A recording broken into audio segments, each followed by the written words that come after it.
Hey YouTube, it's Joel here, and I just wanted to make a quick video to share some sad news, the passing of my bearded dragon Gary. If you've been subscribed for a while, you would have seen he was a relatively large part of the channel and featured in videos from setting up a bearded dragon enclosure to how to care for beardies, doing nail trims, and feeding videos. The oldest video featuring him was around 7 years ago when I first started the channel. About a month ago, Gary began slowing down. He became lethargic, lost his appetite, and started dropping weight very quickly. After taking him to the vet, we discovered a hard abscess on his lower abdomen that was causing him discomfort. Blood tests also showed severe leukocytosis, with incredibly high lymphocyte and heterophil white blood cells. Thankfully, all his other blood chemistries were in the normal range. To determine what was wrong, the vets recommended an ultrasound, doing cytology tests, and performing surgery to remove the abscess, but unfortunately, I did not have the financial support to conduct all these procedures.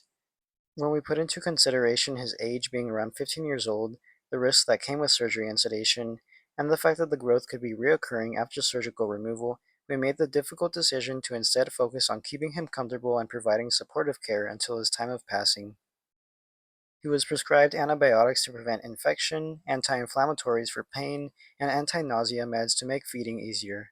For nutrition, he was prescribed the omnivore diet from Emerade to eat every day. I also occasionally gave him Fluker's Reptiboost and Repashi's Beardy Buffet. Because the medications were given in such small amounts, to make sure he swallowed them, I would syringe feed right after putting it in his mouth.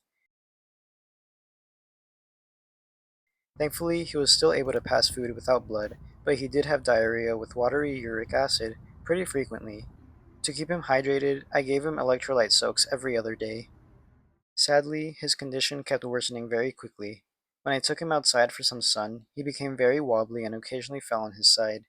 I switched his enclosure to paper towels so it was easier for him to move, and so I could clean his poop more thoroughly while checking for any blood. But over time, the weight loss became obvious. His ribs and pelvic bones were showing, and eventually, it became very difficult for him to move at all as his muscles weakened. After a couple tough weeks of battling, Gary gained his dragon wings on August 14th, 2025. After a necropsy was performed, my doctors believed it was likely a stomach tumor and probably due to gastric neuroendocrine carcinoma. I first got Gary around 2010 and 2011 as a sub-adult, and my biggest hope is that I was able to give him the best and happiest 15 years of his life. I unfortunately didn't have a phone to take pictures back when I first brought him home, but over time I was able to capture some of our favorite moments together. To honor his memory, I'd like to share a few of those photos and clips with you all.